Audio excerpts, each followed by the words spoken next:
ಮಸ್ತ್ ಮೊಹಬ್ಬತ್ ಅಂತ ಮೋಹನ್ ಮಾಳಿಗೆ ಅವರು ನಿರ್ದೇಶನ. ಇದೊಂಥರ ಸ್ಪೆಷಲ್ ಆಗೈತೆ ಕ್ಯಾರೆಕ್ಟ್ರು. ಇದರಲ್ಲಿ ಸೆಕೆಂಡ್ ಹೀರೋಯಿನ್ ಥರದವ್ರು ಒಬ್ಬರು ಬರ್ತಾರೆ, ಅವ್ರನ್ನ ಪಟಾಯ್ಸ್ ಅಂತ ಕ್ಯಾರೆಕ್ಟ್ರು. ಸೊ ಹೋಟ್ಲು ಮ್ಯಾನೇಜರ್ ಆಗಿರ್ತೀನಿ, ಒಂದು ಸ್ಟಾರ್ ಹೋಟ್ಲು ಮ್ಯಾನೇಜರ್. ನಾನು ಅಲ್ಲಿ ಮ್ಯಾನೇಜರ್ ಅನ್ನೋದೇ ಕಾಮಿಡಿ, ಯಾಕೆ ನನ್ನ ಮುಖಕ್ಕೆ ಸ್ಟಾರ್ ಹೋಟ್ಲಿಗೆ ಮ್ಯಾನೇಜರಾಗಿ ಸೆಟ್ ಆಗೋದು ತುಂಬ ಕಷ್ಟ. ಏನು ಕ್ಲೀನ್ ಮಾಡೋದು ಅದು ಇದಾದರೆ ಕರೆಕ್ಟಾಗಿ ಸೂಟ್ ಆಗೋದು. ಬಟ್ ಕಾಮಿಡಿಯಾಗಿರಲಿ ಅಂತ ಮ್ಯಾನೇಜರ್ ಮಾಡಿದ್ದಾರೆ, ತುಂಬ ಚೆನ್ನಾಗಿದೆ. ಆಮೇಲೆ ಫಸ್ಟ್ ಟೈಮ್ ಒಂಚೂರು ಕೋಟ್ ಕಿಟ್ಟೆಲ್ಲ ಹಾಕಿ ಸ್ವಲ್ಪ ಚೆನ್ನಾಗಿ ತೋರಿಸ್ತಿದ್ದಾರೆ. ಓವರಾಲ್ ಒಂದು 8-10 ಸೀನ್ ಬರುತ್ತೆ. ಸೊ ಟೋಟಲ್ ಕಾಮಿಡಿಯಾಗಿದೆ, ಬೇರೆ ಥರ. ಈಗ ನಮ್ಮ ಇಷ್ಟು ದಿನ ನೋಡೋದಕ್ಕಿಂತ ಬೇರೆ ಥರದ್ದೊಂದು ಕಾಮಿಡಿ ಪಾತ್ರ, ತುಂಬ ಚೆನ್ನಾಗಿದೆ.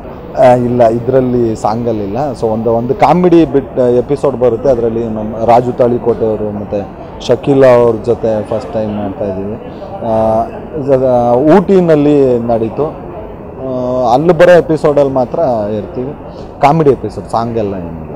ಇವತ್ತು ಧನುಷ್ ಬಿಡುಗಡೆ ಸಮಾರಂಭ ಗ್ರ್ಯಾಂಡಾಗಿ ಮಾಡ್ತಾ ಇದ್ದಾರೆ, ಅದ್ರ ಬಗ್ಗೆ ಇಲ್ಲ, ನಿಜವಾಗ್ಲೂ ಖುಷಿ ಆಗುತ್ತೆ. ಒಂದು ಕನ್ನಡ ಚಿತ್ರದಲ್ಲಿ ಈಗ ನಾವು ಬೇರೆ ಭಾಷೆಗಳಲ್ಲೆಲ್ಲ ನೋಡಿದಾಗ ಆಡಿಯೋ ರಿಲೀಸ್ನ ಒಂದು ಹಬ್ಬದ ಥರ ಮಾಡ್ತಾರೆ.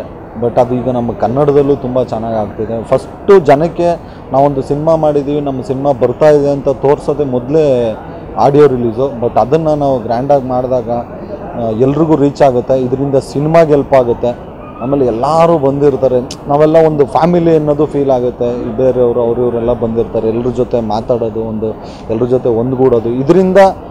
ಇದರಿಂದನೂ ಕೆಲವು ಭೇದ ಭಾವಗಳಿದ್ದರೆ ಅದು ಹೋಗುತ್ತೆ, ಮನಸ್ತಾಪಗಳು. ಇದೆಲ್ಲ ಒಂಥರ ಆಡಿಯೋ ರಿಲೀಸ್ ಅಂದರೆ ಒಂದು ಹಬ್ಬದ ಥರನೇ. ಸೊ ಮಾಡ್ತಿರೋದು ತುಂಬ ಖುಷಿ ಆಗ್ತಿದೆ, ಇದು ತುಂಬ ಒಳ್ಳೆಯದು. ಎಲ್ಲ ಚಿತ್ರದವರು ಹಿಂಗೆ ಆಡಿಯೋ ರಿಲೀಸ್ನ ಅದ್ದೂರಿಯಾಗಿ ಮಾಡಿದ್ರೆ ತುಂಬ ಖುಷಿ ಆಗುತ್ತೆ, ಆಮೇಲೆ ಸಿನಿಮಾಗೆ ಪ್ಲಸ್ ಆಗುತ್ತೆ.